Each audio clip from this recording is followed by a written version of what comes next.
but to say thank you, Lord. Thank you, Jesus. Thank you. Thank you, Jesus. Thank you, Jesus. Thank you. Oh, yeah. Thank you, Jesus. Thank you. Oh, yeah. I have nothing to give you, but to say thank you, Lord. Thank you, Jesus. Thank you. Listen. It is a big thing where Jesus do for me. It is a big thing where Jesus do for me. Jesus butter my bread, He sugar my tea. He carry Satan, He not can forget that. It is a big thing where Jesus do for me. What about you? It is a big thing where Jesus do for me. It is a big thing where Jesus do for me. Oh, Jesus butter my bread, and He sugar my tea. He carry Satan, He not can forget. It's a beginning where Jesus do for me. What about you? It is a big thing where Jesus do for me. It is a big thing where Jesus do for me. He butter Jesus. He butter my bread. He sugar my tea. He carry Satan. He not can forget. It's a big thing where Jesus do for me. What about you? It's a big thing where Jesus do for me. It is a big thing where Jesus do for me. Jesus butter my bread. He sugar my tea. He carry Satan. He not can forget. It's a big thing where Jesus do for me. Alpha, Omega, Alpha, Omega. You are worthy of our praises today. You are worthy of our praises today. Alpha, Alpha, Omega, Alpha, Omega. You are worthy of our praises today. You are worthy of our praises today. Alpha, Omega, Alpha, Alpha, Omega. You are worthy of our praises today. You are worthy of our praises today. Ọlọ́run àgbáyé o. You are mighty. Hallelujah. Ọlọ́run àgbáyé o. You are mighty. Ṣebí wọ́n ló fojú ọ̀run ṣaṣọ bora. Ṣebí wọ́n ló fojú ọ̀run ṣaṣọ bora. Ọlọ́run àgbáyé o. You are mighty o. Ọlọ́run àgbáyé o. You are mighty. Ọlọ́run àgbáyé o. You are mighty. Bàbá ṣebí wọ́n ló fojú ọ̀run ṣaṣọ bora. Ṣebí wọ́n ló fojú ọ̀run ṣaṣọ bora.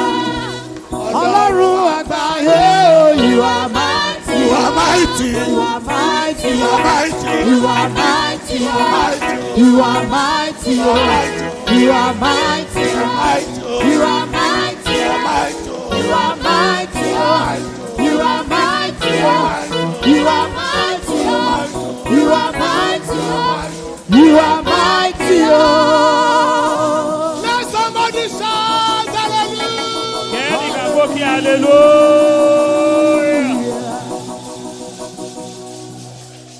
Hear this. Prayer does not overcome battle. Prayer does not overcome battle. Until mercy speaks. Prayer alone does not overcome the battle of life. Until mercy speaks. Lift your voice and say, oh thou merciful God, o. Let your mercy speak for me Jẹ́ today. káàánú rẹ̀ kó sọ̀rọ̀ fún mi ní Go ahead èmi. and pray. Tẹ̀síwájú ẹ gba àdúrà. Go ahead and Ẹ pray. tẹ̀síwájú kẹ́ ẹ gba If àdúrà. there is anything Tó bá ní òun kan that you need in tó life, nílò láyé yìí, it is the mercy of ó God. ní àánú Ọlọ́run.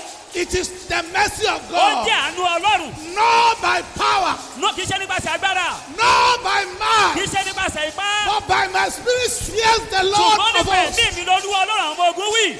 Oh Lord, Olúwa, let your mercy speak for me. jẹ́ kí àánú yín kó sọ̀rọ̀ fún mi. Let your mercy speak over my Jẹ́ life. kí àánú yín kó sọ̀rọ̀ lórí ayé mi. Let your mercy speak over my family. Jẹ́ kí àánú rẹ̀ kó sọ̀rọ̀ lórí ẹbí mi. I need your mercy Mo nílò àánú yín. more than any other thing. Ju ohunkóhun yòókù lọ. Let your mercy arise for me. Jẹ́ kí àánú rẹ̀ kó ṣìpẹ̀ fún mi. Let your mercy arise for Jẹ́ kí me. àánú rẹ̀ kó dìde fún mi. Let your mercy arise for my Jẹ́ kí children. àánú rẹ̀ kó dìde fún àwọn ọmọ mi. Let your mercy arise for my husband. Jẹ́ kí àánú rẹ̀ kó dìde fún Let ọkọ your mi. mercy arise for my Jẹ́ wife. kí àánú rẹ̀ kó dìde fún ìyàwó Let mi. your mercy arise for Jẹ́ Nigeria. kí àánú rẹ̀ kó dìde fún orílẹ̀-èdè Nàìjíríà. Cry to God. Ẹ kígbe tọ̀ Ọlọ́run lọ. Cry to God. Ẹ kígbe tọ̀ Ọlọ́run lọ. Mercy of God. Àánú Ọlọ́run. Speak over me today. Ẹ jọ̀ọ́ ẹ sọ̀ lórí ayé mi lónìí. Speak over me Ẹ today. sọ̀ lórí ayé mi lónìí. Speak over my family Ẹ today. sọ̀ lórí ẹbí mi ní èní. Speak mercy. Speak over my Àánú life. sọ̀ lórí ayé mi lónìí. Speak over my Sọ̀ life. lórí ayé mi. Don't leave me this Ẹ way. má ṣe fi mí lẹ̀ bẹ́ẹ̀ léyìí. Don't leave me to eat. Ẹ má dá mi dá. Don't leave me to Ẹ eat. má dá mi dá. Mercy of Àánú God. Ọlọ́run. Please speak over my life Jọ̀wọ́ now. sọ̀ lórí ayé mi. Speak over my life now. Sọ̀ lórí ayé mi. Speak over my life Sọ̀ now. lórí ayé mi. Speak over my life Sọ̀ now. lórí ayé mi báyìí. In Jesus' mighty name, we have Ní prayed. orúkọ Jésù ni a ti gba àdúrà. Lift your voice and say, every opportunity Gbóhùn rẹ̀ sọ pé gbogbo àǹfààní. that I have lost Eléyìí tí mo ti pàdánù. through sin and carelessness, Nípasẹ̀ ìkíyèsára. let it be restored to me Ẹ jẹ́ now. pé máa dá padà fún mi On báyìí. this altar of Lórí mercy, pẹpẹ àánú yìí. open your mouth and pray. Lẹ́nu rẹ̀ kó gba àdúrà. On this altar of mercy, Lórí pẹpẹ àánú yìí. every opportunity I've lost, Gbogbo àǹfààní tí mo ti pàdánù. every opportunity I've lost Gbogbo àǹfààní tí mo ti pàdánù. through sin and carelessness, Nípasẹ̀ ẹ̀ṣẹ̀ àti ìkíyèsára. let it be restored now. Ẹ jẹ́ ká ẹ dá padà fún mi Let it be báyìí. restored Ẹ now. dá padà fún mi báyìí. Let it be restored Ẹ dá now. padà fún mi Let báyìí. it be restored Ẹ dá now. padà fún mi Let báyìí. it be restored Ẹ now. dá padà fún mi Let báyìí. it be restored Ẹ now. dá wọn padà báyìí. Cry to God, cry to Ẹ God. kígbe tọ̀ Ọlọ́run Call lọ. upon Him. Ẹ kígbe pè é. Oribo Sabra Mashada. Every opportunity that Gbogbo I've lost àǹfààní tí mo ti pàdánù. through sin and carelessness, Nípasẹ̀ ẹ̀ṣẹ̀ àti ìkíyèsára. let it be restored. Ẹ máa dá wọn padà fún mi. Every opportunity that my family have lost, Gbogbo àǹfààní tẹ́bí mi ti sọnù. every opportunity that my ministry have lost, Gbogbo àǹfààní tí iṣẹ́ ìránṣẹ́ mi ti sọnù. oh Lord, Olúwa, make today a day of restoration ẹ for jẹ́ me. kí ènìyàn ọjọ́ ìdápadà fún mi. Let there be restoration for me on this Ẹ altar. jẹ́ kí ìdápadà kó wà fún lórí pẹpẹ yìí. On this altar, Lórí pẹpẹ yìí. this altar of mercy, Lórí pẹpẹ àánú yìí. bring restoration, oh God. Ìdápadà ni mo bèrè Olúwa. Bring restoration, oh Ẹ Lord. dá ìkorò mi padà. Bring restoration, oh Lord. Bring restoration. Ẹ máa dá wọn padà fún mi. Oh Rabakato Zebra Mashada. Libro Koto Zebra Mashada. Oh Rabakaremo Sodra Babashada. In Jesus' mighty name, we are praying. Ní orúkọ Jésù ni a ti gba àdúrà. I'm going to raise a song, Wọ́n fẹ́ kọ orin kan báyìí. and I want you to pray the song. A sì fẹ́ kẹ́ ẹ fi orin yẹn kẹ́ sọ́ di àdúrà ni. Please, Ẹ jọ̀wọ́, I am the one leading, àwọn ló ń darí. so you follow me. Ẹ máa tẹ̀lé àwọn dádì wa. Don't try to hijack the song from me. Ẹ má gbìyànjú láti gba orin yẹn kúrò lẹ́nu wọn. If you don't know it, Tẹ́ ẹ bá mọ orin yẹn, just learn it. ẹ kọ. Can I hear amen in the house? Ǹjẹ́ mo lè gbọ́ àmì láti inú ilé wa báyìí? Can I hear amen in the house? Ǹjẹ́ a lè gbọ́ àmì láti inú ilé wa? Please, Ẹ jọ̀wọ́, I want you to pray as if your life depends on it. mo fẹ́ kẹ́ gba àdúrà yẹn bẹ́ẹ̀ nípa ayé yín rọ̀ mẹ́ẹ̀dì àdúrà yẹn. It's a very serious prayer. Ó jẹ́ àdúrà tó tagbúrò mú kúkú dùn. Let me quickly say this. Ẹ jẹ́ kí n sọ eléyìí ní kánmọ́kánmọ́. If you lose your parents, Tó o bá pàdánù àwọn òbí rẹ, what you have lost is your past. ohun tó pàdánù ní ọjọ́ ọ̀la rẹ. You have Àdúrà lost àná your rẹ, àná past. rẹ, àná rẹ. If you lose your spouse, tó bá pàdánù ìyàwó rẹ̀ àbọ̀kọ rẹ̀. you have lost your presence. ó pàdánù ọjọ́ òní rẹ̀. But when you lose your children, ṣùgbọ́n tó bá pàdánù àwọn ọmọ rẹ̀. you have lost your future. ó pàdánù ọjọ́ ọ̀la. You don't have future again. ó ní ọjọ́ ọ̀la mọ́. Join me to sing this song. ẹ dá pẹ̀lú wa láti kọrin. Ẹlẹ́dàá, ẹlẹ́dàá o,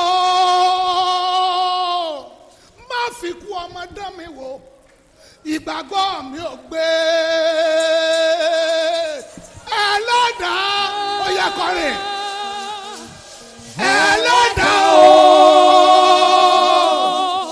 má fi kú ọmọ dán mi wò, ìgbàgbọ́ mi ò gbé.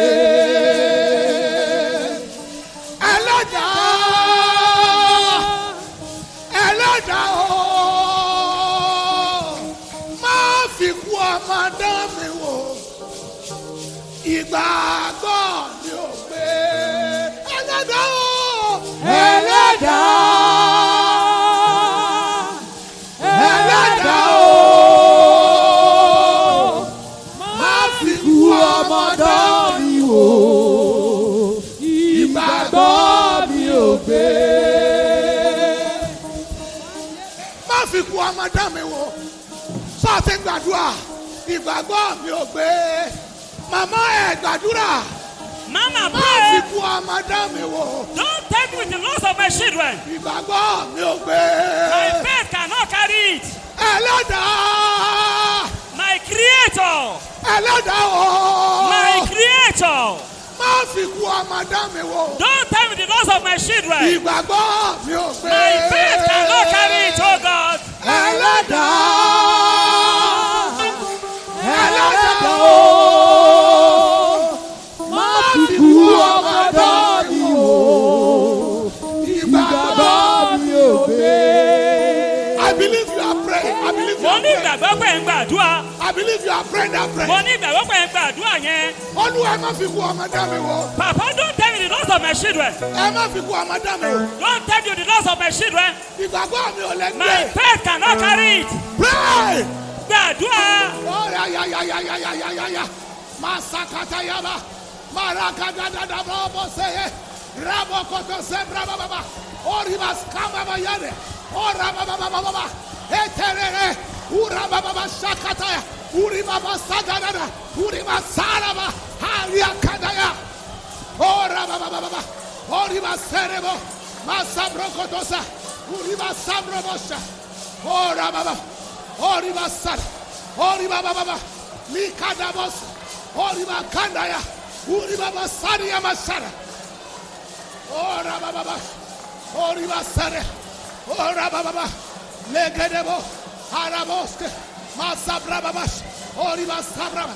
Uriba sabraba. Oriba sabraba. Uriba seria. Uriba baba baba. Lima sabraba. Ora basede. Uriba sete limasa. Ora bashata limasa. Ora bashata. In Jesus' wonder working name, we are praying. Ní orúkọ Jésù tó jẹ́ ìyanu tó ń ṣiṣẹ́ lágbàdúrà.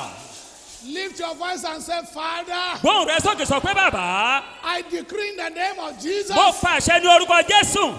the enemy will not take away my garments. Ọ̀tá ò ní bọ́ aṣọ lọ́rùn mi. The garment that cover me will not be taken away by me. Aṣọ tó fi bò mí ọ̀tá ò ní gbà kúrò Go lára ahead mi. and pray. Tẹ̀síwájú kó gbàdúrà.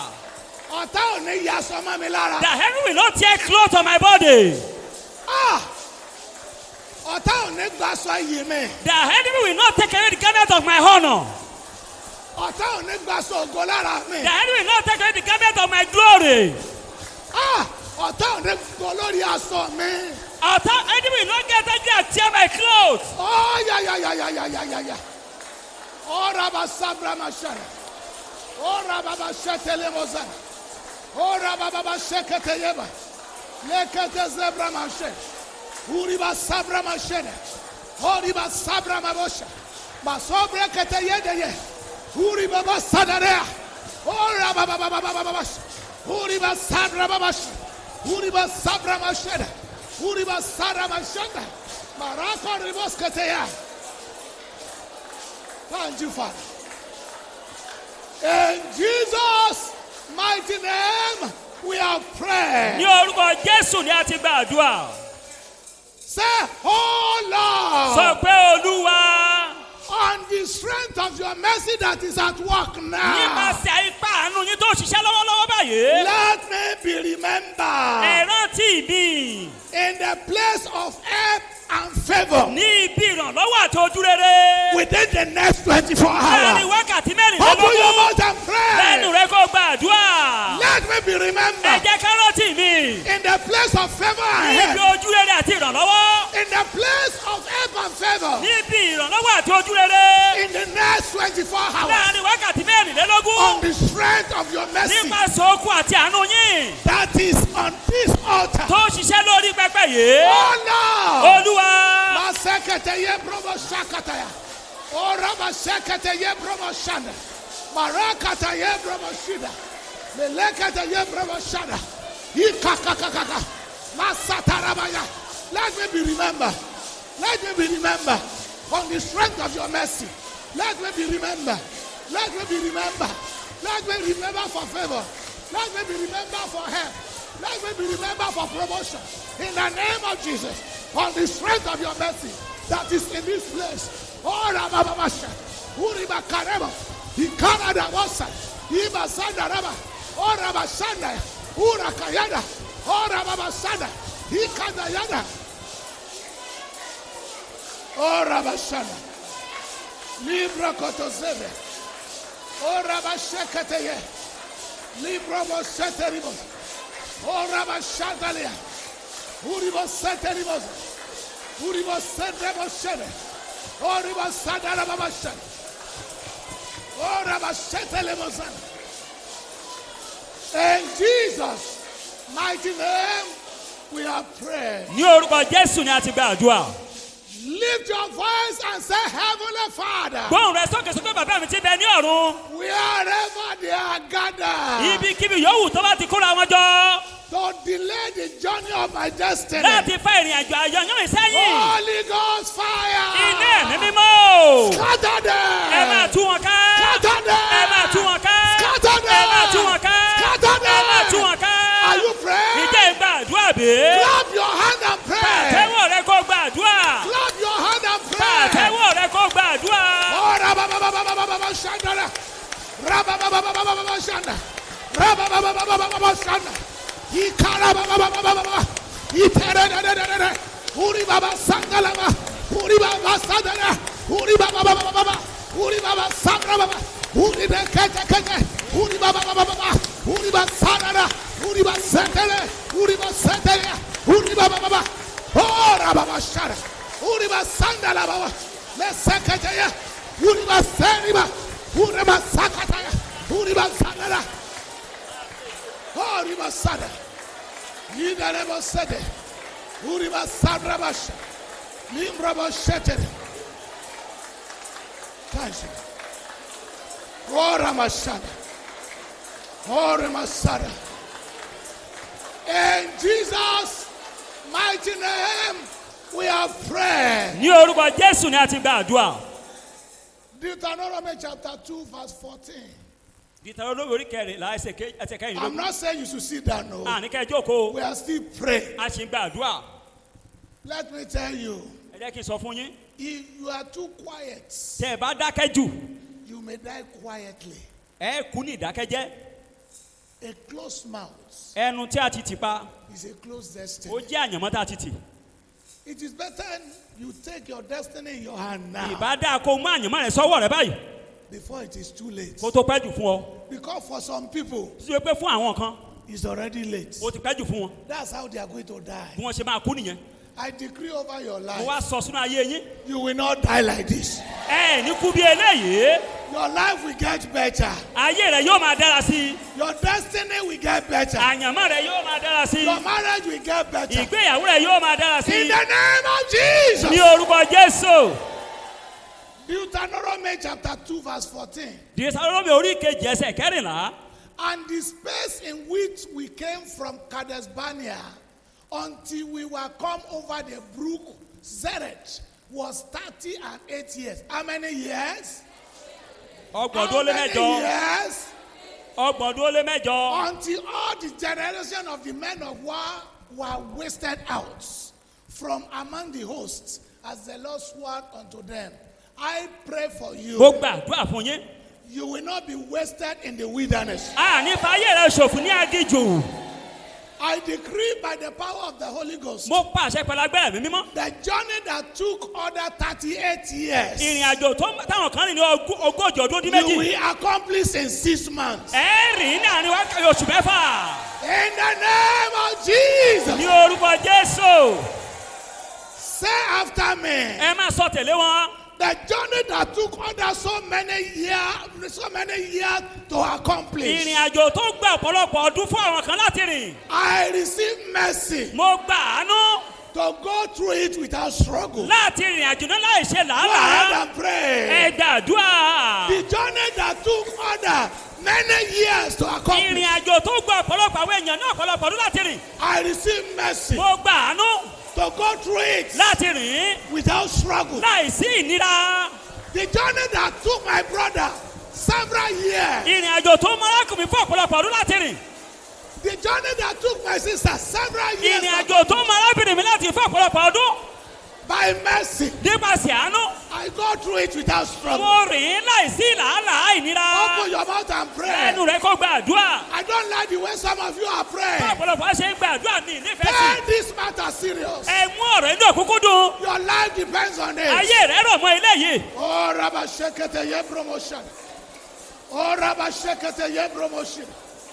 Rabba Shete limozandre. Lekete zebra mashende. Oh, Rabba Shanda. Limbro koto zebra. Lebro koto zebra. Oh, Rabba Shete limozanda. Makori was sabra bashana. Oh, thank you, Father. In Jesus' wonder working name, we are praying. Hear what the Lord says. Lift up your eyes all around.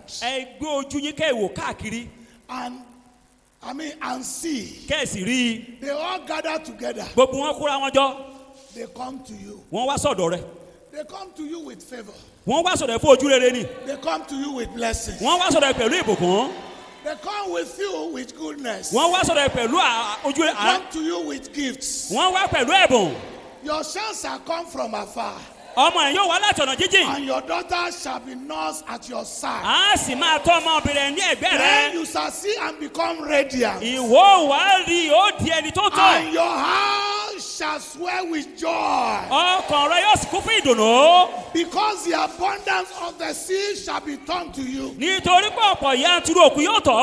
wealth of the Gentiles shall come to you. The multitude of camels shall cover your land. The dromedary of Media and Ephah, all those from Sheba shall come. They shall bring gold and incense. They shall proclaim the praise of the Lord. In the name of the Lord Jesus. I want you to lift your voice and say, Father, beginning from now, make me a wonder that the whole world will see and wonder. Make me a wonder that the whole world will see and wonder. Are you already praying that prayer? Make me a wonder that the whole wonder will see. And the whole world will see and they will wonder. Make me a wonder that the whole world will see and wonder. Make me a wonder that the whole world will see and wonder. Are you praying? Pray. Clap your hand and pray. Clap your hand every day and pray that prayer. Clap your hand and pray that prayer. Oh, Rabba Shekete ya. Rabba Koroto Zede. Masada Roko Rakotosida. Irakata Sebramoshad. Irabakuri Basanda. Oraba Gushendalia. Uriba Babashanda. Uriba Sabra Bashanda. Uriba Sadaraba. Ina Sabra Moshanda. Oraba Shadale. Oraba Sendere Moshanda. Oraba Shetalia. In Jesus' mighty name, we are praying. Your next prayer, I want you to clap when you are praying. I don't know what is common in your family. I don't know what is common in your family. But from today, as you pray, what is common that is negative in your family, I cancel it in the name of Jesus. I walk you out of it in the name of Jesus. Lift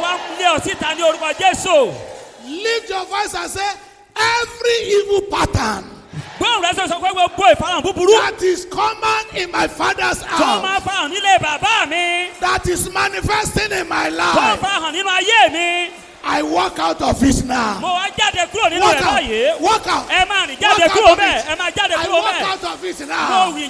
I walk out of it now. I walk out of it now. Every evil pattern. Every evil pattern that is common in my father's house, that is common in my mother's house, I walk out of it. I walk out of it now. I walk out of it now.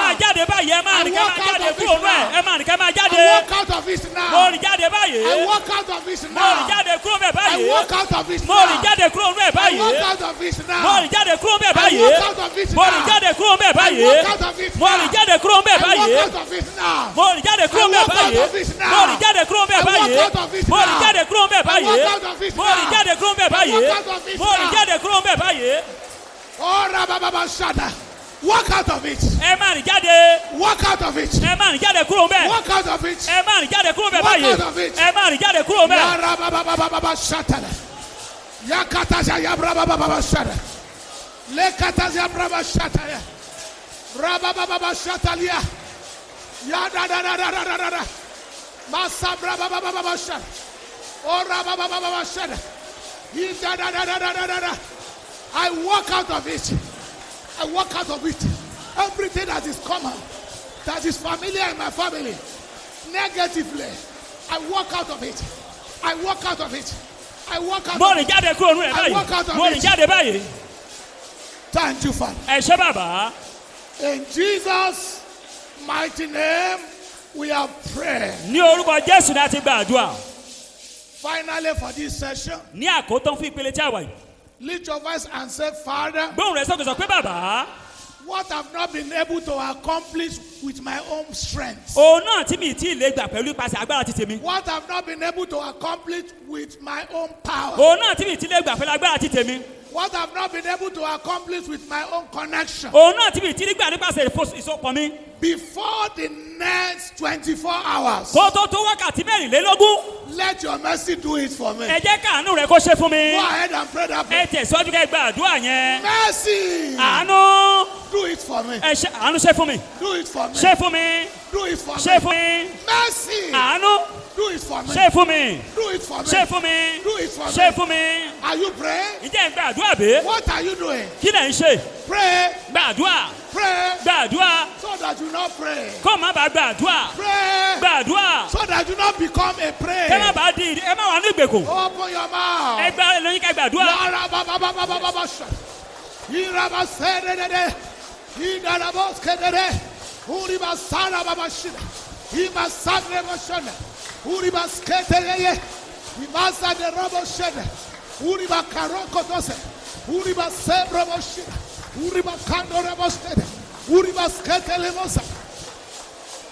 Oh, Rabashad. Libra Katozed. Ibasad. Oh, Rimosad. Le Babashan. Oh, Rabashad. Oh, Rababashad. Holy Mosem. Holy Moscateria. Holy Mosembromotion. Holy Mosembromotion. In Jesus' mighty name, we are praying. Ní orúkọ Jésù ni a ti gba àdúrà. God just give me a team now for next month's hour of favour. Ọlọ́run fún àwọn dáàdi wa ní àkòrí fún wákàtí ojú ere tóṣù tó ń bọ̀. And the theme is mountain move. Àkòrí náà sì ni pé òkè ṣídìí. Mountain what? Òkè ṣídìí. Every mountain in your life. Gbogbo òkè inú ayé yín.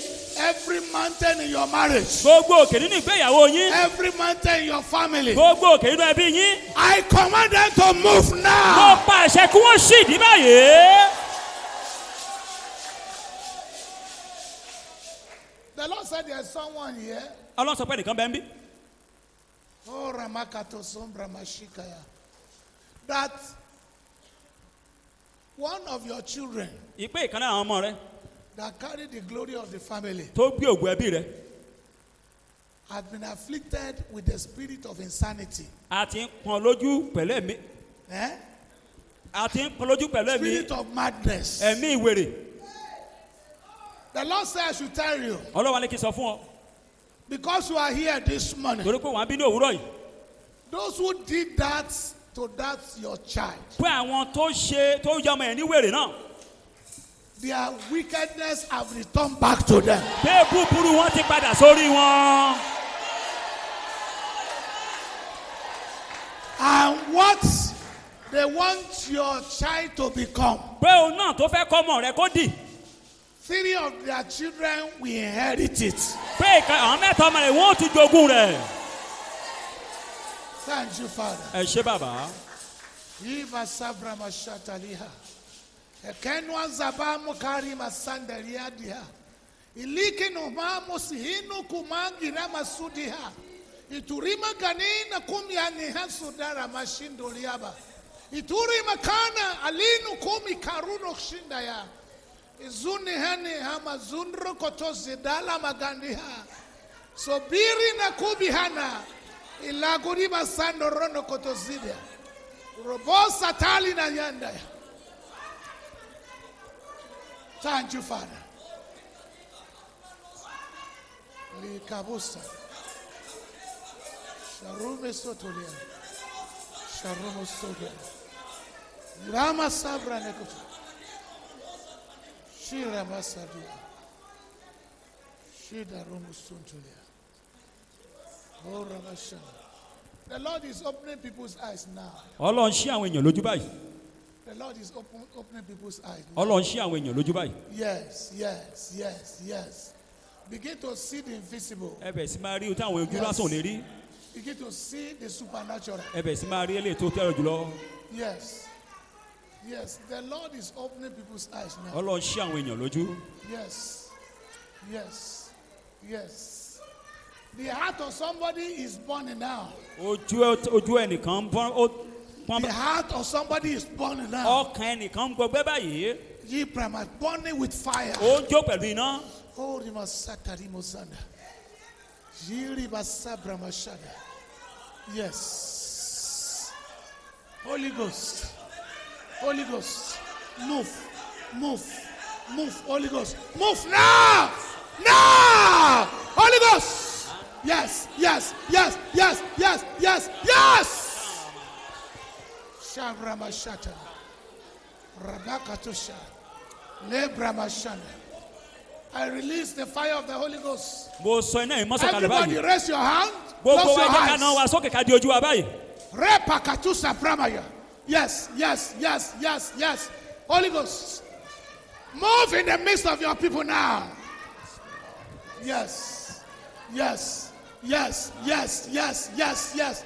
Yes. Holy Ghost. Masakataya baba baba baba. Lekatakataya rasha. Yes. Yes. Yes. Yes. I destroy that spell. I destroy that curse. Mo ba ègún yẹn jẹ́. I destroy that curse. Mo ba ègún yẹn jẹ́. That generational curse. I break it today. Ègún ìran yẹn mo bà á jẹ́. I break it today. Mo bà á jẹ́ lẹ́nìí. I destroy that generational curse. Mo ba ègún ìran yẹn jẹ́ báyìí. Mo fọ́ báyìí. Now. I break it now. Thank you, Father. Thank you, Father. Shut up.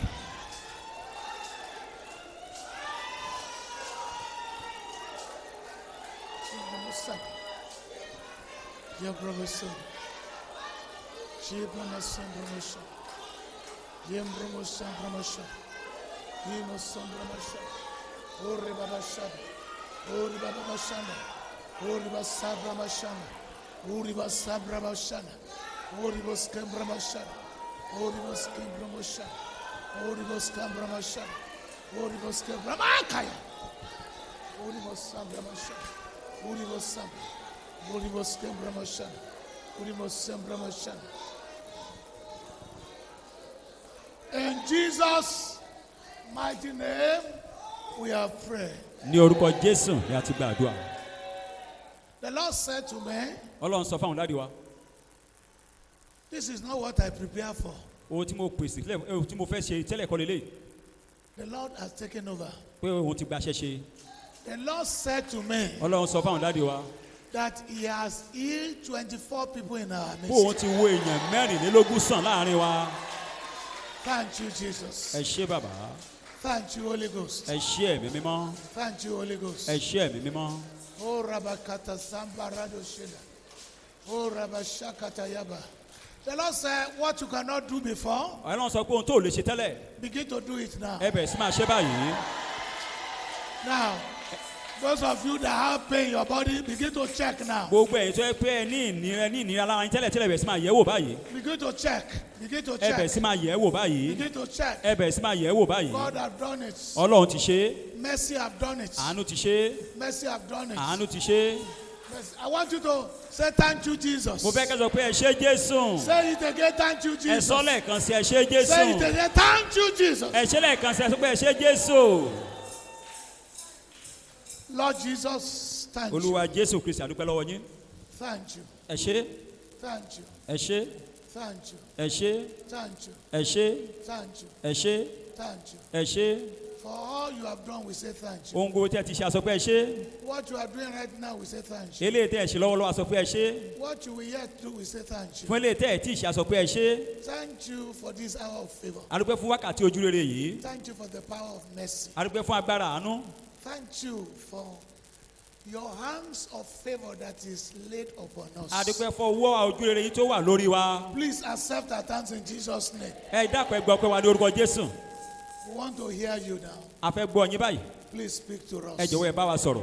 Please speak to us. Ẹ jọ̀wọ́ ẹ bá wa sọ̀rọ̀. Thank you, mighty Father. Ẹ ṣé ọba ayérayé. In Jesus' name we pray. Ní orúkọ Jésù ni a gba àdúrà. Can I hear a loud amen? Ǹjẹ́ mo wá lè gbọ́ àmì tó rinlẹ̀? Before you take your seat, Kí a tó jókòó, I want you to walk up to at least 7 people. mo fẹ́ kẹ́ ẹ lọ sọ́dọ̀ àwọn èèyàn bíi méje. Don't go yet. Ẹ má ẹ̀ tí ì lọ báyìí o.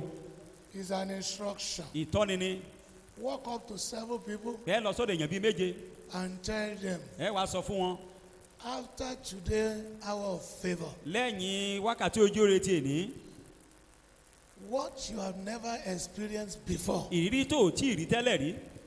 will begin to happen to Á you bẹ̀rẹ̀ sí máa ṣẹlẹ̀ sí ẹ in a positive ní way. ọ̀nà tó dára. Oh yeah, go ahead. Ó And yẹ ẹ wá tell lọ sọ́dọ̀ èèyàn bíi méje báyìí kẹ́ ẹ sọ fún wọn. after the hour of favor of today, Lẹ́yìn wákàtí ojú rere ti èní.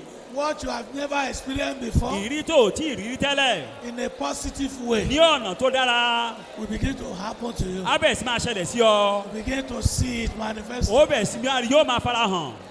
Thank you, Father. Ẹ ṣé bàbá.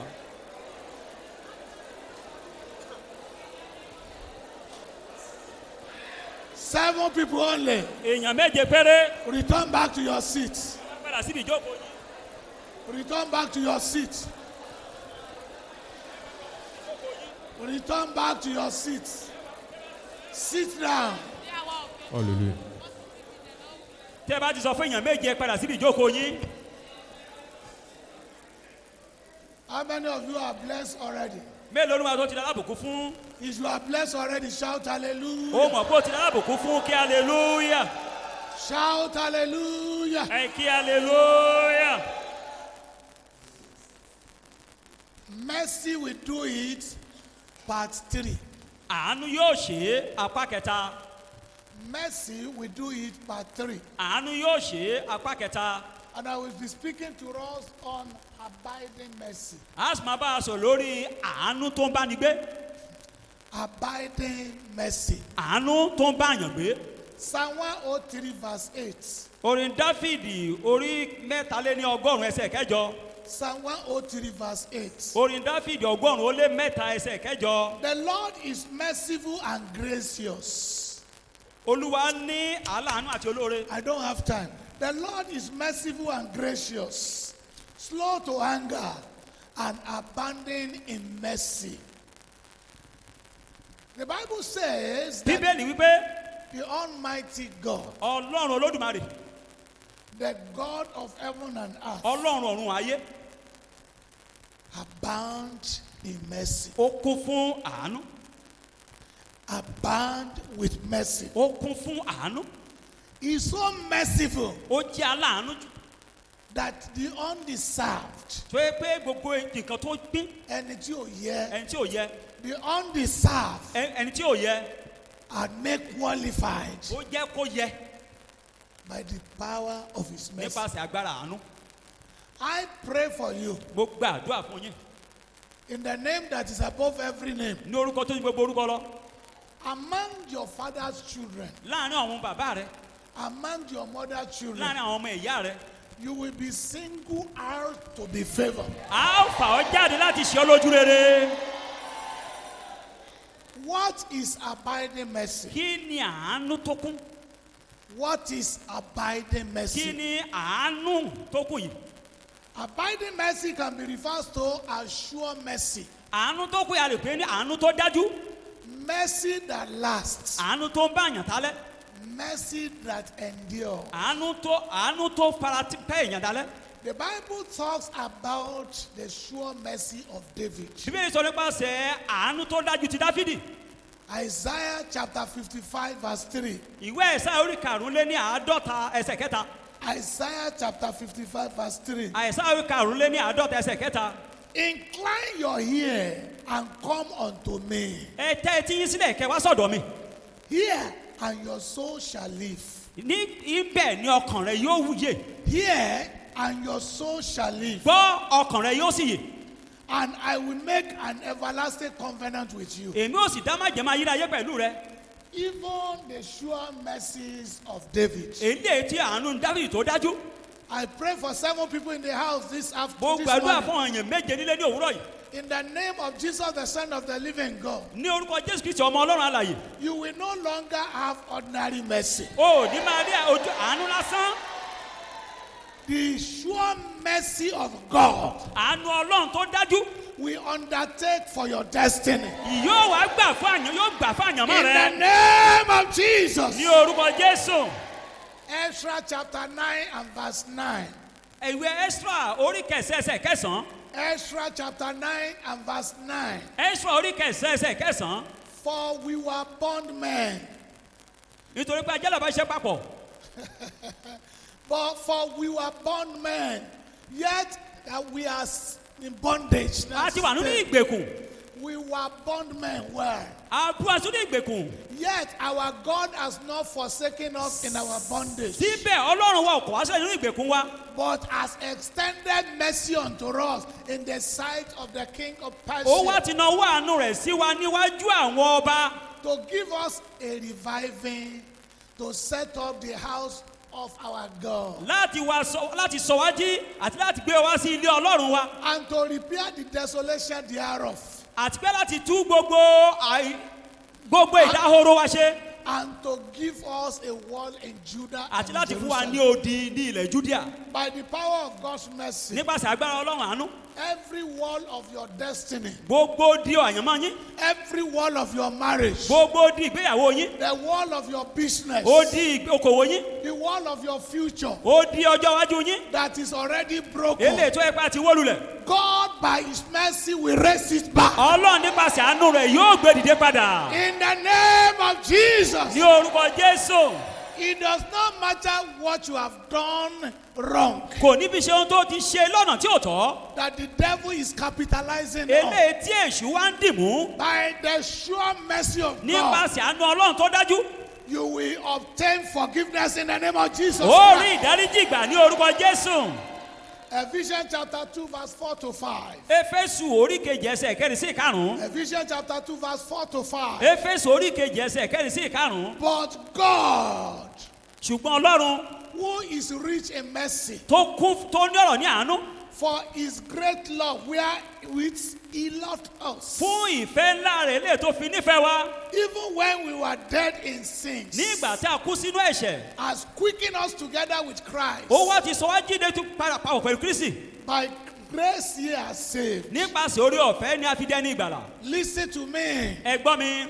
God is not just merciful. Ọlọ́run kì í ṣe Ọlọ́run aláàánú nìkan. Also rich in mercy towards us. But also rich in mercy towards Ó wá us. jẹ́ ọlọ́rọ̀ nínú àánú tó fi dé ọ̀dọ̀ wa. I pray Mo gbàdúrà that the riches of God pé ọ̀rọ̀ Ọlọ́run in mercy ní àánú will abide with you. yóò bá ọ gbé. We abide with your family. Yóò bá ilé rẹ gbé. In the name of Jesus Ní orúkọ Christ. Jésù. Hear me. Ẹ gbọ́ mi. The only time Jesus stood still in the Bible Ìgbà kan ṣoṣo tí Jésù ń dúró ti nínú Bíbélì. is when he heard the cry of mercy. Ó ní ìgbà tó gbọ́ igbe àánú. That was the only time. Ìgbà náà tó dúró ti nìyẹn. In Mark chapter 10, Nínú ìwé Máàkù orí kẹwàá. verse 46 to 52. Ẹsẹ̀ kẹrìndínláàádọ́ta sí ẹsẹ̀ kejìléníàádọ́ta. Mark chapter 10, Máàkù orí kẹwàá. verse 46 to 52. Ẹsẹ̀ kẹrìndínláàádọ́ta sí ẹsẹ̀ kejìléníàádọ́ta. Find the story of Bartimaeus A there. rí ìtàn afọ́jú Bátímíù ń bẹ̀. He was blind. Ó fọ́jú. He was lame. Ó yarọ. Everything was wrong with him. Ohun gbogbo ló burú fún. He became a beggar. Ó wá dẹni tó ń tọrọ jẹ. Do you know the meaning of his name? Ǹjẹ́ ẹ mọ̀ túmọ̀ orúkọ rẹ̀? Bartimaeus means honorable. Bátímíù túmọ̀ sí pé ọlọ́lá. Honorable. Ọlọ́lá jùlọ. Honorable was sitting by the wayside. Ọlọ́lá jùlọ tó wà lẹ́gbẹ̀ẹ́ ọ̀nà. He was begging. Tó ń ṣagbe. That was a controversy. Eléyìí àríyànjiyàn wa bẹ́ẹ̀. That was not the plan of God for his Eléyìí life. ṣe ìpinnu Ọlọ́run fún ayé rẹ̀. But suddenly, Ṣùgbọ́n lójijì. the one who can reverse the Ẹni irreversible, náà tó lè mú kò ṣeé ṣe kó sọ́ di ṣe. the one who can show mercy to the undeserved, Ẹni náà tó lè ṣàánú fẹ́ni tí ò tọ́ fún. he walked through the land that Ó day. wá la ilẹ̀ kọjá ní àkókò náà. And Bartimaeus heard the sound of the people that were running. Bátímíù wá gbọ́ ìró ẹsẹ̀ àwọn tó ń sáré. And he said, what is happening? Ó wá ní kí ló ń ṣẹlẹ̀. Can I know? Ǹjẹ́ mo lè mọ̀? And they told him, Wọ́n wá sọ fún un. Jesus is passing by. Jésù ń ré kọjá lọ. This is an opportunity of a lifetime. Ó ní àǹfààní tí mo ti ń dúró dè lélẹ́yìí. Jesus, Jésù son of David, ọmọ Dáfídì have mercy on me. ṣàánú fún mi. Jesus, Jésù son of David, ọmọ Dáfídì have mercy on me. ṣàánú fún mi. And they said, shut up. Wọ́n á ní dákẹ́jẹ́. Why are you disturbing him? Gílédé tó ń di lọ́wọ́. He said, Ó wí pé I understand. ó yé mi. You don't understand. Kò yé yín ó yé mi. I understand. Ó yé mi. You don't Ẹ̀yin understand. ló yé òye. The hour of mercy has come for me. Àkókò àánú mi ti dé.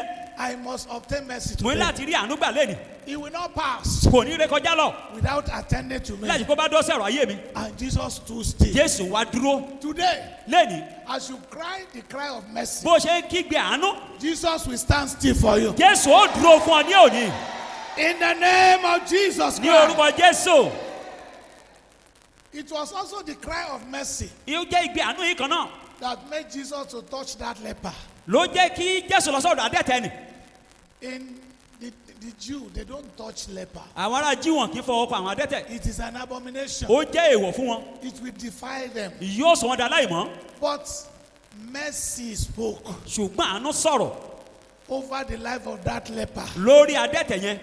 And Jesus had to touch that leper. Jésù láti fọwọ́ tó adẹ́tẹ̀ náà. And he was made whole A sì instantly. wò ó sàn ní ojú ẹsẹ̀. Whatever represents leprosy in your life, Ohunkóhun tó bá fara pẹ́ ẹ̀tẹ̀nú ayé yín. as you cry for mercy today, Bó ṣe kígbe fún àánú ní èní. you will be made whole in the name of Jesus A wò ó Christ. sàn ní orúkọ Jésù. Few points to note before we pray. Àwọn pọ́ìntì kéréje ta ní láti mọ̀ ká tó gbàdúrà.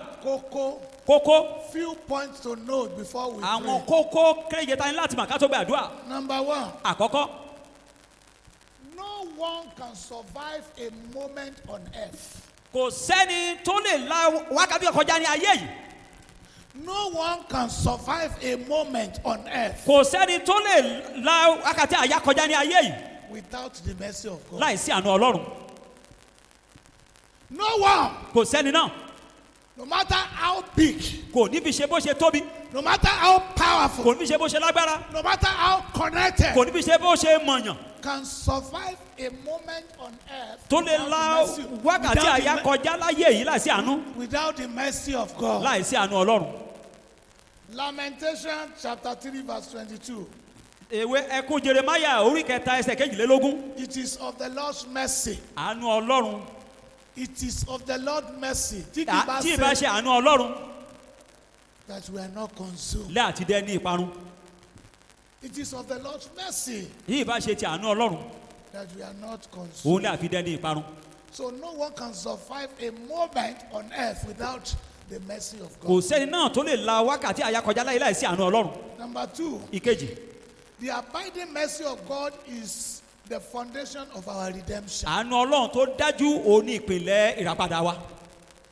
The abiding mercy of God is the foundation for our salvation. Àánú Ọlọ́run tó dájú òun ní ìpìlẹ̀ iṣẹ́ ìgbàlà wa. Romans chapter 5 verse 8. Róòmù orí karùn-ún ẹsẹ̀ kẹjọ. Romans chapter 5 verse 8 says, Róòmù orí karùn-ún ẹsẹ̀ kẹjọ. but God commended his love towards us, Ọlọ́run pàṣẹ àánú rẹ̀ fún wa. in that while we were yet sinners, Nígbà tá a sì jẹ́ ẹlẹ́ṣẹ̀, Christ died for us. Jésù kú fún wa. Colossians 1:13.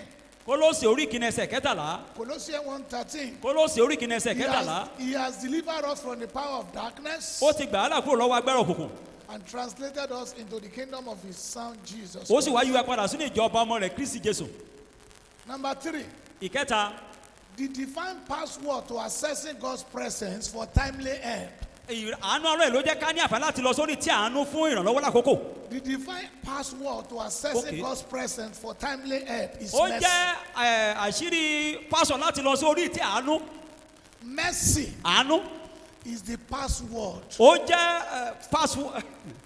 Ìkan tá a lè lò láti lọ sórí Kọ́kọ́rọ́. kọ́kọ́rọ́ tá a lè lò láti lọ sórí tí àánú. To access God's help. Tá a lè fi lọ sí èyí láti rí Timely. ìrànlọ́wọ́ gbà lọ́wọ́ Ọlọ́run. Timely help. Ìrànlọ́wọ́ lé àkókò. Hebrew chapter 4 verse 16. Hébérù orí kẹrin ẹsẹ̀ kẹrìndínlógún. Hebrew chapter 4 verse 16. Hébérù orí kẹrin ẹsẹ̀ kẹrìndínlógún. Number 4. Ìkẹrin. There is no harm. There is no damage Kò sí ewu, kò sí ìbàjẹ́. the devil has done to our life Tí èṣù ti ṣe sí ayé wa. that the mercy of God cannot undo. Tí àánú Ọlọ́run lè mú kúrò. There is no harm. Kò sí ìbàjẹ́.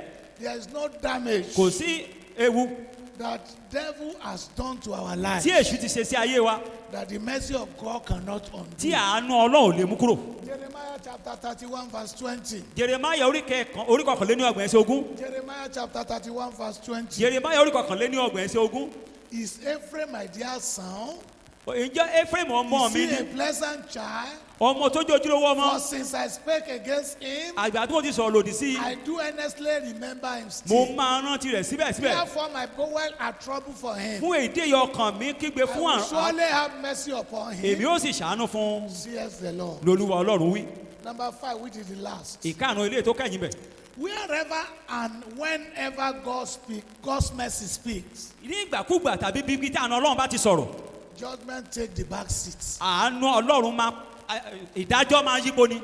Judgment take the back seat. Ìdájọ́ máa ń yípo. Wherever Ibikíbi and whenever àti ibikíbi God's mercy speaks, tí àánú Ọlọ́run bá ti sọ̀rọ̀. judgment take the back seat. Ìdájọ́ á máa yípo ni. Habakkuk chapter 3 verse 2. Ábákùkù orí kẹta ẹsẹ̀ kejì. Habakkuk chapter 3 verse 2. Ábákùkù orí kẹta ẹsẹ̀ kejì. In wrath, Ní ìbínú remember mercy. ẹ rántí àánú. In wrath, ní ìbínú rẹ remember mercy. rántí àánú. As I round up, bá a ṣe mú wá sábẹ́ òrò fẹ́ báyìí I want you to know mo fẹ́ kẹ́ mọ̀ that if you have not obtained the salvation of the Lord, tó o bá ẹ̀ tí ì rí ìgbàlà ọkàn rẹ gbà your life is in danger. ayé rẹ wà nú ewu You are under God's judgments. ó wà ní abẹ́ ìdájọ́ Ọlọ́run. The only cry igbe kan that can save you tó lè gbà ọ́ là is the cry of mercy. ó ní igbe àánú. If you are here this tó morning bá wà bí ní òwúrọ̀ yìí and you are not born again, o ò tí ì di àtúbí no, you are coming to church, òun wá sílé ìjọsìn you are attending every meeting, òun wá sí gbogbo ìpàdé but you know ṣùgbọ́n o mọ̀ that if Jesus comes now, pé Jésù bá dé báyìí you'll be found wanting. a ò lè yẹ. I want you to bow your head. mo fẹ́ kẹ́ tẹ́rí yín bá I want everybody bow your a head fẹ́ gbogbo aká tẹ́rí wa bá and close your ká eyes. di ojú wa You are not born again o ò tí ì di àtúbí and you want to be born again this morning. o sì fẹ́ di àtúbí ní òwúrọ̀ You yìí want to surrender your life to o Jesus fẹ́ jọ̀wọ́ ayé rẹ fún Jésù before we anoint you. kó tó ní bá fòró yàn ọ́ Because if we anoint you tó yẹ pé tá a fòró yàn ọ́ without salvation, láì sí ìgbàlà you are deceiving yourself. ó tan ara rẹ jẹ ni That anointing will bring destruction to your òfòró life. yàn yóò mú ìparun wá sínú ayé rẹ ni Wherever you are seated kíbi tó bá jókòó sí and you want to surrender to o Jesus, fẹ́ jọ̀wọ́ ayé rẹ fún Jésù put up your hand now na ọwọ́ rẹ sókè báyìí so that I can pray for you. káwọn dádùn wa bá lè gbàdúrà fún ọ Where you raise your n hand, bó lo wà na ọwọ́ rẹ sókè surrender your life to Jesus. jọ̀wọ́ ayé rẹ fún Jésù Don't allow this moment to pass you má by. jẹ́ kí wákàtí ìkórè ẹ kọjá Don't allow this moment to pass you by. má jẹ́ kí wákàtí ìkórè ẹ kọjá Want to give your life to o fẹ́ Jesus? fàyè rẹ fún Jésù Don't mind the people that are looking at you. ẹ má wo àwọn tó ń wò yín Jesus is knocking at the door of your heart. Jésù kanlẹ̀kùn ọkàn yín báyìí Wherever you are, ibikíbi tẹ́ ẹ bá wà raise your hand ẹ náwó yín sókè above your head. ẹ dán sókè jórí lọ Surrender to Jesus jọ̀wọ́ fún Christ. Jésù Kristi Yes, yes, yes. I can see one hand wọ́n there. lè rọ ọwọ́ kan bẹ̀ yẹn I can see one hand wọ́n there. lè rọ ọwọ́ kan bẹ̀ Raise yẹn it above your head. I can see another ẹ náwó hand yín there. sókè jórí Give yín your lọ life to Jesus ẹ fàyè yín fún Jésù so that the judgment of God will not fall on kí you. ìdájọ́ lọ́ má bàá wá sórí So yín that don't deceive ẹ yourself. má jẹ́ ká tan ara wa jẹ You are here. o wà ń bí You are not born o again. ò tí di àtúbí You are not born o ò again. tí di àtúbí Raise your hand above your head. náwó rẹ sókè jórí rẹ lọ Give your life to Jesus. fi ayé rẹ fún Jésù I thank you, those of you that have raised iye your ẹ̀yin tẹ́ hand. náwó yín sókè àdúpẹ́ lọ́wọ́ yín Please, I want you to stand up. afẹ́kẹ́ dìde dúró Those of you that surrender your life to Jesus iye ẹ̀yin now. tẹ́ ti jọ̀wọ́ yín fún Jésù ẹ dìde dúró Please stand on your feet. ẹ jẹ́ ká dìde dúró ẹsẹ̀ wa Stand on your ẹ jẹ́ feet. ká dìde dúró Lay your left hand on your ẹ chest. gbé ọwọ́ àlàáfíà yín sí gbá ìyá yín báyìí While you raise your right hand nígbà tẹ́ ẹ gbọ́wọ́ tún yín sókè and confess your sin to kẹ́ máa God. jẹ́wọ́ ẹ̀ṣẹ̀ yín sí Ọlọ́run Tell him all that you have done. sọ fún gbogbo tó ti ṣe sọ Tell fún him to forgive your sọ sin. pé kó dárí gbogbo ẹ̀ṣẹ̀ rẹ jì Tell ọ́ him to forgive your sin. sọ pé kó dárí gbogbo ẹ̀ṣẹ̀ rẹ jì Tell ọ́ him to forgive your sin. sọ fọlọ́run kó dárí gbogbo ẹ̀ṣẹ̀ rẹ jì Tell ọ́ him to forgive your sin. sọ fọlọ́run kó dárí gbogbo ẹ̀ṣẹ̀ rẹ jì ọ́ Tell him to forgive your sin. sọ fọlọ́run kó dárí gbogbo ẹ̀ṣẹ̀ rẹ jì Promise ọ́ him that you will not do it again. sọ fún pé mi ní ṣe mọ́ Promise him that you will not do ṣe it ìlérí pé again. mi ní dẹ́ṣẹ̀ mọ́ Tell him I will not do it sọ again. fọlọ́run pé mi ní dẹ́ṣẹ̀ mọ́ Receive me into your family. gbà mí sínú ẹbí rẹ Make me your own child. ẹ wá sọ mí di ọmọ yín Make me your own ẹ child. wá sọ mí di ọmọ yín Make me your own ẹ child. sọ mí di ọmọ yín Thank you, faithful Father. ẹ ṣe ọba olóòótọ́ Oh Lord, I pray for this, your children. bàbá wọn gbàdúrà fún àwọn ọmọ yín wọ̀nyí They have sinned wọ́n ti ṣẹ̀ and they have not acknowledged their sin. wọ́n ti ṣàwárí And ẹ̀ṣẹ̀ they wọn have also acknowledged you as the only Savior. wọ́n sì mọ̀ gẹ́gẹ́ bí Olúwa tó lùgbàlà wọn This morning, oh ní God, òwúrọ̀ yìí Olúwa please save their soul. ẹ jọ̀ọ́ ẹ gbọ́ ọkàn wa là Please save their soul. ẹ gbọ́ ọkàn wa là Wash them with your blood. ẹ fọ̀ wọ́n fẹ́lẹ́ jẹ́ yín Let their name be written in the book of ẹ life. korúkọ sínú ìwé ìyè Give them the power not to sin anymore. agbára láti máa dẹ́ṣẹ̀ mẹ́fì fún wọn Thank you, mighty ẹ ṣe Father. ọba ayérayé Glory be to your name, ògo ni Lord. forúkọ yín In Jesus' mighty name, we have prayed. ní orúkọ Jésù ní agbára àdúrà Those of you that surrender your life to Christ iye ẹ̀yin tẹ́ ti fàyè yín fún Jésù after the service, lẹ́yìn ìgbà tá a ti parí ìpàdé yìí we want you to wait by the speaker on my right hand side. abẹ́kẹ́ dúró síbi sípẹ́ tó wà lọ́wọ́ tó wà bẹ́ẹ̀ yẹn Sit on the front seat kẹ́ there. jókòó sórí àga tó wà níwájú They will attend to you wọ́n there. máa dá yín lóhùn bẹ́ẹ̀ The leaflet they put in your house, the card they put in your hand, ìwé tó fún yín wọ̀nyẹn please fill it for us. ẹ jọ̀ọ́ ẹ bá a kọ Because I have to be praying for you. Put your prayer request jọ̀ọ́ there. pé dáàdì wa máa gbàdúrà fún yẹn fẹ́ gbàdúrà yẹn fi síbẹ̀ Thank you, mighty Father. ẹ ṣe ọba ayérayé In Jesus' name we pray. orúkọ Jésù ní agbára àdúrà Everybody, let's rise up on our ẹ jẹ́ ká ìdè feet. dúró ẹsẹ̀ wa báyìí We want to pray. a fẹ́ gba àdúrà You pray one prayer. a gba àdúrà kan Then we will anoint you. a wàá fòró yàn yín And after that, lẹ́yìn eléyìí we will prophesy over you. a wàá sọ tẹ́lẹ̀ sínú ayé yín Remember ẹ rántí that we ask you to bring your family picture. a ní kẹ́ mú fọ́tò mọ̀lẹ́bí yín wá. If you don't have the physical one, tẹ́ ẹ bá délé ta lè fojú rí. maybe you have it on your tó phone. bá yẹ lórí fóònù rẹ. I'm not going to anoint your head today. wọn ò ní foro yan orí yín lè ní o. I am going to anoint the picture of your family. wọ́n máa foro yan fọ́tò ẹbí yín. Now, after I've anointed you, lẹ́yìn ìgbà táwọn ti foro yan yín tán. I want you to be praying for everyone in that picture. mo á fẹ́ kẹ́ máa gbàdúrà fẹ́nikẹ́ni tí wọ́n wà nù fọ́tò yẹn. Whatever you want God to do okòó tí wọ́n fẹ́ kọ́ lọ́n kó ṣe. in their lives. nínú ayé wọn. In fact, I will give you enough time for you to pray for them. wọ́n á fún yín ní àkókò tó pọ̀ díẹ̀ láti gbàdúrà fún wọn. If the time comes, tí àkókò bá tó. you can shut your mouth. ẹ lè pa ẹnu yín mọ́. That's none of my business. ìyẹn ò ń ṣe titi wa. But God is giving you opportunity ṣùgbọ́n ló ń fún ọ ní àǹfààní. to pray your heart out láti gbàdúrà láti sọkàn yín síta. and rescue those people from the hands of the kẹ́ẹ̀sì enemy. gba àwọn èèyàn kúrò lọ́wọ́ èṣù. I want you to pray one prayer mo fẹ́ kẹ́ first. gbàdúrà kan báyìí. I want you to say, Father. sọ pé bàbá. Oh God. Say, Father, sọ pé bàbá. by mercy, nípasẹ̀ àánú. appear to me ẹ now. jáde sí mi báyìí. Go ahead and tẹ̀síwájú pray. kó gbàdúrà. Ask him to appear to you. ẹ sọ fọlọ́n kó jáde sí ọ báyìí. Ask him to appear in your sọ fọlọ́n kó situation. jáde sí ipò rẹ báyìí. People of God, ẹ̀yin èèyàn ọlọ́run. I am not asking you to pray on your picture yet. wọn ní kẹ́ gbàdúrà sórí fọ́tò yín báyìí o. Don't you people understand English? ìjẹ́ kan tá a sóye òye wa ni. I say pray. wọ́n ní kẹ́ gbàdúrà. Ask the Lord to appear to you ẹ now. sọ fọlọ́n kó farahàn fún yín. Appear in my situation ẹ now. farahàn sínú ipò tí mò ń là kọjá. Appear in my situation now. ẹ farahàn nínú ipò tí mò ń là kọjá. Appear in my marriage ẹ now. dá sọ̀rọ̀ ìgbéyàwó mi báyìí. Appear in my business ẹ now. farahàn nínú okòwò mi. Appear in my spiritual life ẹ now. farahàn nínú ìgbé ayé mi mi. Are you praying? ìjẹ́ ń gbàdúrà. Be deliberate about your prayer.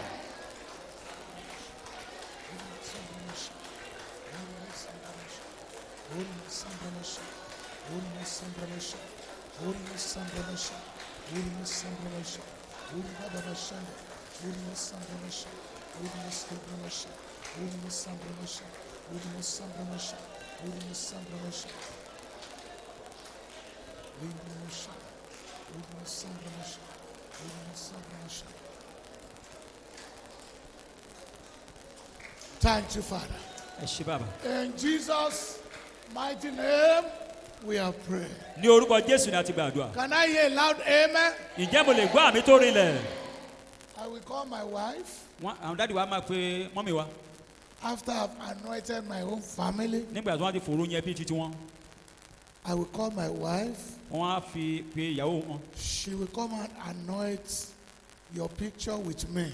wọ́n wá fòrò yan fọ́tò yín pẹ̀lú àwọn dáàdi wa. Me, my family, have already opened it since morning. I've anointed them. My wife will please go there. Now, the song I had now, orin kan táwọn dáàdi wa gbọ́ báyìí. please don't deviate choir. Don't deviate from it. ẹ má kúrò ní orin yẹn o. ẹ má kọ́ mí orin yẹn ní ká má kọ́. As you are coming, bẹ́ẹ̀ ṣe ń wá. you'll be singing. ẹ máa kọrin. Then by the time you return, nígbà tẹ́ ẹ bá padà. you'll be praying your prayer. ẹ wá máa gbàdúrà yín. Please don't doze off. ẹ̀yin ẹjọ́ ẹ má sùn lọ o. God's mercy is at work. àna ọlọ́run ṣiṣẹ́ lọ́wọ́lọ́wọ́. The song is very simple. orin yẹn ó rọrùn. Ṣílẹ̀kùn ayọ̀ mi, bàbá ṣílẹ̀kùn ayọ̀ mi. Ìbànújẹ́ o jẹ́ kó jìnnà sílé mi, bàbá wá múnú mi dùn. Hello. Let me sound the instruction again. ẹ jẹ́ ká sọ ìtọ́ni yẹn lẹ́ẹ̀kan sí. Not your head. Nobody will anoint your kò head. sẹ́ẹ̀ tó máa fòrò yan orí yín o. Nobody will anoint your hand. kò sẹ́ẹ̀ tó máa fòrò yan ọwọ́ yín. We anoint your picture á fòrò yan fọ́tò yín ni. and your equipment, business equipment. àti ohun èlò irinṣẹ́ yín. Together, we are going to papọ̀ do á it ṣe together. ohun àṣẹ papọ̀ ni. Your business equipment. àwọn ohun irinṣẹ́ yín. Your business equipment. àwọn irinṣẹ́ yín. Together. á fòrò yan papọ̀ pẹ̀lú With fọ́tò your ẹbí yín. family picture. pẹ̀lú fọ́tò ẹbí yín. Ṣílẹ̀kùn ayọ̀ mi, Bàbá ṣílẹ̀kùn ayọ̀ mi. Hey. Ìbànújẹ́ o jẹ́ kó jìnnà sílé mi, wá múnú mi dùn, bàbá onílé ayọ̀. Ọ̀rọ̀ ayọ̀ mi máa jẹ́ kó ṣílẹ̀kùn ayọ̀ mi o. Bàbá ṣílẹ̀kùn ayọ̀ mi. Ìbànújẹ́ jẹ́ kó jìnnà sílé mi. Bàbá wá múnú mi dùn, bàbá onílé ayọ̀. Ọ̀rọ̀ ayọ̀ mi máa jẹ́ kó. Bàbá bá mi ṣí. Bàbá ṣílẹ̀kùn ayọ̀ mi. Tílé mi. Ìbànújẹ́ jẹ́ kó jìnnà sílé mi. Wá múnú mi dùn, bàbá. Múnú mi dùn, bàbá onílé ayọ̀. Ọ̀rọ̀ ayọ̀ mi máa jẹ́ kó ṣílẹ̀kùn ayọ̀ mi o. Bàbá ṣílẹ̀kùn Ọlọ́run Adébóyè. jẹ́ kó jìnnà sílé mi. Wá múnú mi dùn, bàbá. Bàbá onílé ayọ̀. Ọ̀rọ̀ ayọ̀ mi máa jẹ́ kó ṣílẹ̀kùn ayọ̀. Ilẹ̀kùn rere, ilẹ̀kùn àṣeyọrí o. Jẹ́ kó jìnnà sílé mi. Bàbá wa. Bàbá onílé ayọ̀. Ọ̀rọ̀ ayọ̀ mi máa jẹ́ kó ṣílẹ̀kùn ayọ̀ mi. Bàbá ṣílẹ̀kùn ayọ̀ mi. múnú mi dùn, bàbá. Jẹ́ kó jìnnà sílé mi. Wá múnú mi dùn, bàbá. Bàbá onílé ayọ̀. Ọ̀rọ̀ ayọ̀ mi máa jẹ́ kó ṣílẹ̀kùn ayọ̀ mi. Ilẹ̀kùn ìgbéga, ilẹ̀kùn àṣeyọrí o. Bàbá jẹ́ kó jìnnà sílé mi. Wá múnú mi dùn, bàbá. Bàbá onílé ayọ̀. Ọ̀rọ̀ ayọ̀ mi máa jẹ́ kó ṣílẹ̀kùn ayọ̀ mi.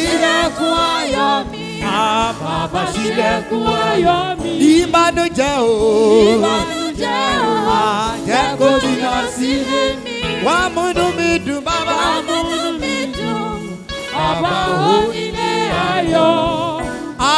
Ọ̀rọ̀ ayọ̀ mi. Máa jẹ́ kó. Bàbá tètè ṣílẹ̀kùn o.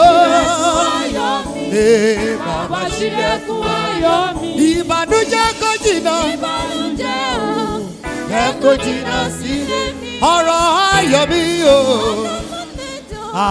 Bàbá onílé ayọ̀. Ọ̀rọ̀ ayọ̀ mi máa jẹ́ kó. Bàbá tètè bá mi ṣí o. Bàbá ṣílẹ̀kùn ayọ̀ mi. Ìbànújẹ́ o. Jẹ́ kó jìnnà sílé. Wá múnú mi dùn, bàbá. Wá múnú mi dùn, bàbá onílé ayọ̀. Ọ̀rọ̀ ayọ̀ mi máa jẹ́ kó. Ọlọ́run Adébóyè bá mi ṣí. Ṣílẹ̀kùn ayọ̀. Ilẹ̀kùn ìgbéga ṣí. Jẹ́ kó jìnnà sílé. Wá múnú mi dùn, bàbá. Bàbá onílé ayọ̀. Ọ̀rọ̀ ayọ̀ mi o. Máa jẹ́ kó. Tètè bá mi ṣí ilẹ̀kùn o. Ilẹ̀kùn oríire, ilẹ̀kùn ayọ̀. Ìbànújẹ́ o. Jẹ́ kó jìnnà sílé. Wá múnú mi.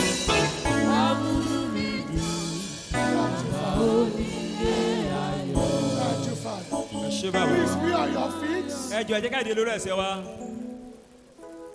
Some people are just sitting down doing nothing. Àwọn kan jókòó wọn ṣe ohunkóhun. I say you should pray. Wọ́n ní kẹ́ máa gbàdúrà ní kẹ́ máa gbàdúrà ní. On your feet, pray for those people. Lórí àwọn tó wà lórí fọ́tò wọn ní kẹ́ máa gbàdúrà fún wọn. Pray for them. Ẹ máa gbàdúrà fún wọn. Pray on the equipment you brought. Lórí àwọn orinṣẹ́ tẹ́ mú wá yẹn gbàdúrà sí wọn. Pray. Ẹ gbàdúrà. Pray. Ẹ gbàdúrà. What do you want for these people? Kí ló fẹ́ fún àwọn èèyàn wọ̀nyí? Pray. Pray Ẹ for them. gbàdúrà fún wọn.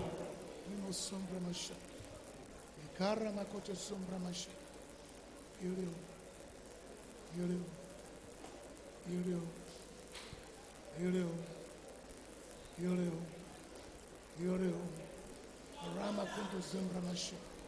Rama kache shintalina. Yo yeyin. Yo dara fún yín. Ẹ ò ní kàgbákò. Ẹ ò ní ṣorú burúkú. Ọmọ aláyọ̀ lẹ máa jẹ́. Ẹ ò ní jẹ́ ọmọ ìbànújẹ́. Ògo yín ó tàn. Ìràwọ̀ yín ó tàn. Ọjọ́ ọ̀la yín ó dára. Ẹ ní ṣubú dànù. Ẹ ò ní kúkú òjijì. Ó rabashin òun yín ò ní wọ̀. Bima sabra makato sontole. Urema karune sontoli mosa. Urimo zambra mashana. Urimo sombra moshana. Urimo sabra mashina. Urimo sede rima karodoshi. Urima sabra makuri masana. Urima zanda ramashina. Urima zambra mashikati. Urima zambra mashina. Urimo sambra mashida. Urima karoko tozida. Urima sambra mashina. Ikete yemo koto zenda.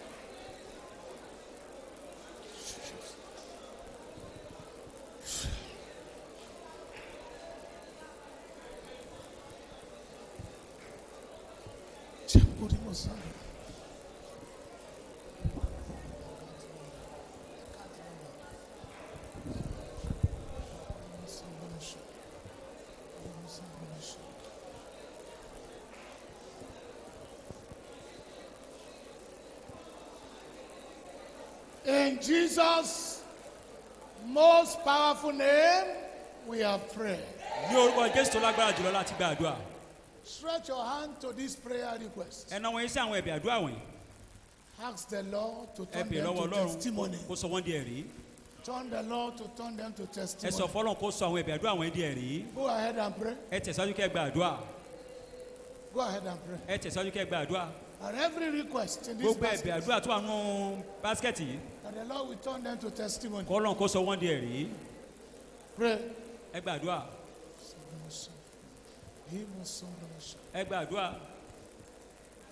In Jesus' wonder-working name, we have prayed. I will be praying for you. Bring out your seed. If you have testimony, we are going to give you opportunity to share your testimony. Just brief testimony. Summary. So we have the account number. If you don't have cash, transfer. And if you have what you have, you know it can't even buy Martina for your God. Even Coca-Cola is how much now? So, and you are giving God 150 naira. It can't even buy anything. Learn to sow. And you will have abundance. Choir, I thought you were already here. Oh God. Go ahead. I will sing unto the Lord the joyful Let's be on our feet, song. please. I will praise his name. Let's be on our For the feet. Lord is good. I will sing unto the Lord a joyful song. I will praise his name. For the Lord. I will sing. Come on, sing. Hey. Join me to sing. Sing unto the Lord. Hey. Come on, sing. For the Lord is good. I am a prier.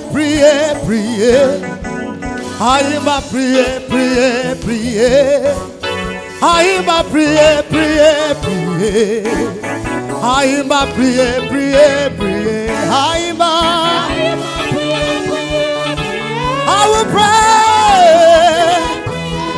I'm gonna pray to the Lord. Pray.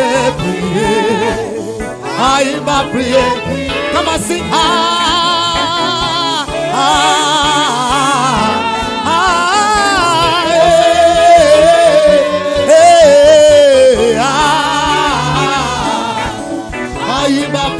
Prier. What's up, baby? What's up, baby? kò má sọ lọ́rùn bí rẹ̀. Kò sọ bá bí rẹ̀, kò sí bàbá bí rẹ̀, kò má sọ lọ́rùn bí rẹ̀. Ẹgbẹ́ mi gbọ́ Olúwa tóbi. Ẹgbẹ́ mi gbọ́ Ọlọ́run tóbi. Bí ìjọra ẹgbẹ́ bàbá tóbi. Ẹgbẹ́ mi gbọ́ Ọlọ́run tóbi. Ṣé ìgbé ìgbé? Ṣé ìgbé? Ṣé ìgbé ìgbé? Ṣé ìgbé? Ṣé ìgbé ìgbé? Ṣé ìgbé? Alágbára lọ́lọ́run wa o. Come on, sir. If you believe the Lord has answered, alágbára ni Jésù wa o.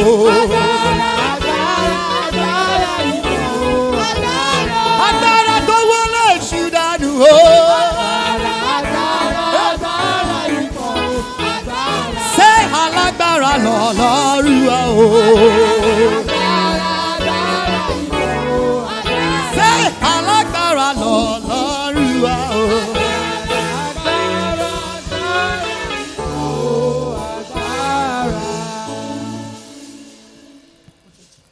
You have to sit down, please. ẹ jẹ́ ká jókòó ẹ jọ̀wọ́. Anyone with testimony? ǹjẹ́ alẹ́ni tó ní ẹ̀rí bí? In the last 3 weeks, what God have done for you láti ọ̀sẹ̀ bíi through this mẹ́ta program. láti ọ̀sẹ̀ bíi mẹ́ta sẹ́yìn aróhùn tọ́lọ̀ ti ṣe fún nípasẹ̀ Please ìpàdé come and yìí. stand here. ẹ jọ̀ọ́ ẹ jẹ́ ká jẹ́rìí sí àwọn adúró síbí. Please, if you are giving testimony so that we make it fast. ẹ jọ̀ọ́ tẹ́ bá ń jẹ́rìí ẹ jẹ́ ká lọ tààràtà sí nǹkan tọ́lọ̀ ń ṣe fún wa. No story, please. ẹ má jẹ́ àsọ ìtàn nǹkan tọ́lọ̀ ń ṣe ẹ sọ fún wa ní ṣókí. We are giving you 1 minute. à ń fún ní ìṣẹ́jú kankan. Yeah. Mama, quickly. Praise the Lord. Hallelujah. Praise the living Jesus. My name is Mosun Adebonojo. I want to thank God for the mercies of the Lord upon my life. The first time we are having this program with our new daddy, I came here with my first son. In fact, that day when we were coming, me and myself, we had some grudges because of some things he was doing and I didn't like. But that spirit just told me I should tell him to come. So I said, well, let's go together for more. He said he's not going. I said, why? He said he's not going. Okay. I just discovered that as I was preparing, he now decided to come. He took the car key and we came together. So we were here together. That very day, we were in the house, though himself and his wife, they had some grudges. I've already been sleeping. It was around after 12. Now the vigilante in our area started knocking on my gate and said, Mama, nurse, Mama, come on. I said, who is that? He mentioned, he said that it's vigilante, that my son, I don't know, maybe it's that your clinic, he has taken hypo. Hypo. I stood up. I opened the gate. He said, they have taken you to the health center in our community. That they said they should bring palm oil. Do I have palm oil? I rushed in. I brought the palm oil. I took the car key. In fact, I was perplexed. But thank God one of my tenants can drive. So he was the one that drove us to the place where we got there. I said, let's take him to the hospital. So we took him to General Hospital. By the grace of God, he came back. The Lord took control. He recovered. The Lord took control. The Lord took control. Thank you, Jesus. He's now alive. And in fact, I'm thanking God for this testimony because I discovered that it's like a stepping stone in his life. Hallelujah. So, when I was at home, I was just going through our this thing, and I saw one of this program that Pastor Rufai posted about this youth skill program at the camp. So he said, come and go for this program. And he agreed with me. He's now rightly in that program. Amen. And I know God is going to have his way in his life. Let somebody shout hallelujah. Hallelujah. Oh, thank you. Oh yeah, the next person. Our time is gone. Help him now. Praise the Lord. My name is Adejoke Abiodun. I bless the name of the Lord for the salvation of my soul. Last week while we were here, Daddy said if you have any sickness in your body, come out for anointing. This sickness has been on me for the past 2 months. I have itching in my anus. I thought it was pie. It defied medication. I even used agbo, not to avail.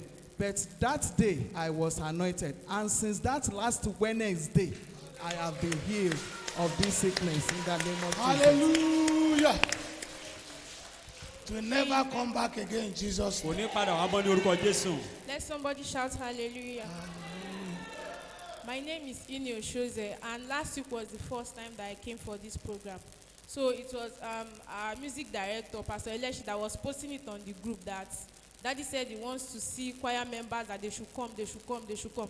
So the way he kept posting it, so inside my mind, I said, okay, let me just go to this program for the first time. So I even came late, so I now came to this program. Before I left the shop that day, the sales was so much, and I said, let me just quickly go and pray.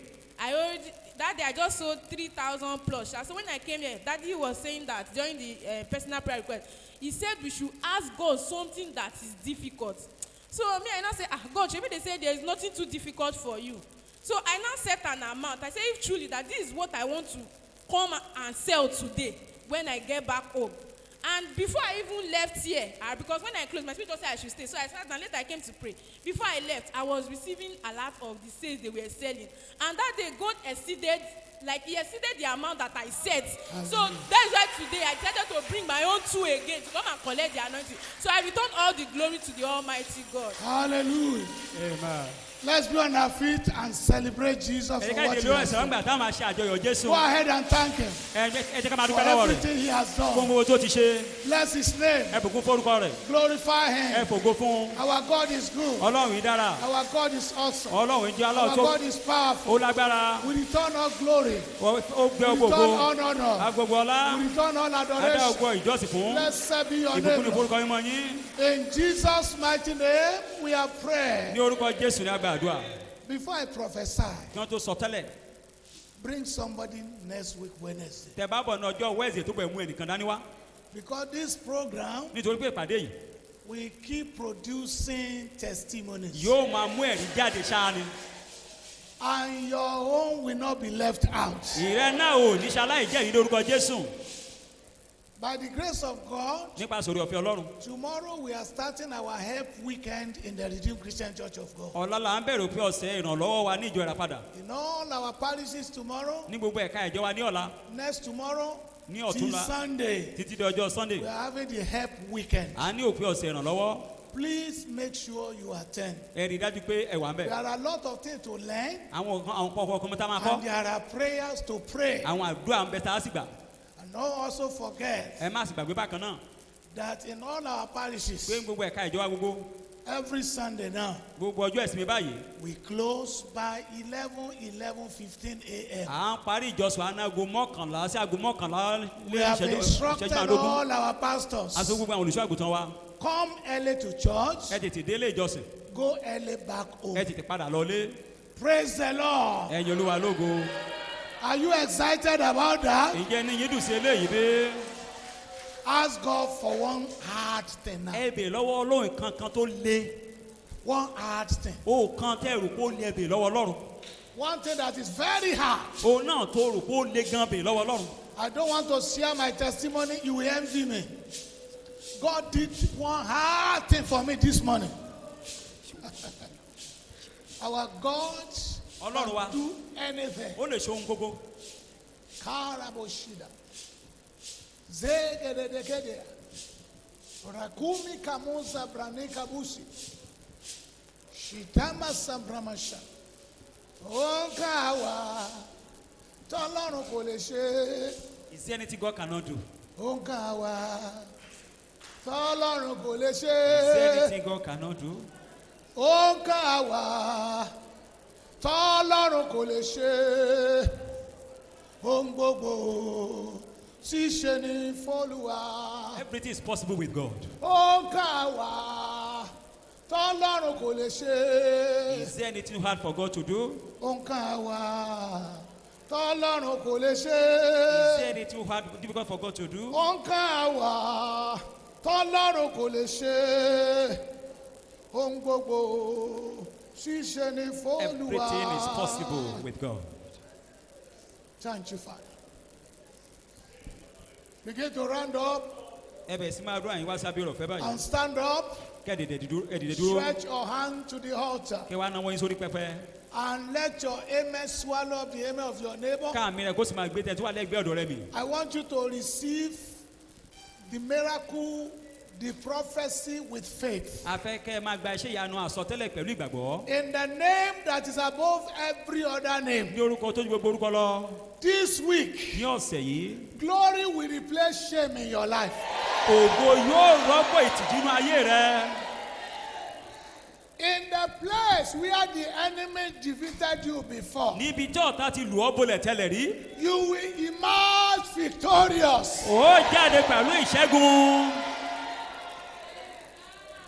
Powers. agbára. Powers. àwọn agbára. That said no to you before. tó ń ṣe pé rárá fún ọ tẹ́lẹ̀. As you rise up from here, bí ó ṣe dé kúrò ń bí. they will obey your command. wọ́n máa gbóhùn sí àṣẹ rẹ. Every single opportunity gbogbo àǹfààní yòówù. that the headers of your father's house have lost, tí àwọn àgbààgbà eléyìí ti pàdánù. that your brothers and sisters have lost, táwọn arákùnrin àbábìnrin yẹn ti pàdánù. that your colleagues in the office have lost, táwọn ọ̀rẹ́ ẹ̀ níbi iṣẹ́ ti pàdánù. that your business partners have lost. táwọn tẹ́ ìjọ ṣòkòwò ti pàdánù. Within the next 7 days, láàrin ọjọ́ méje. you will recover it. ẹ gbà á.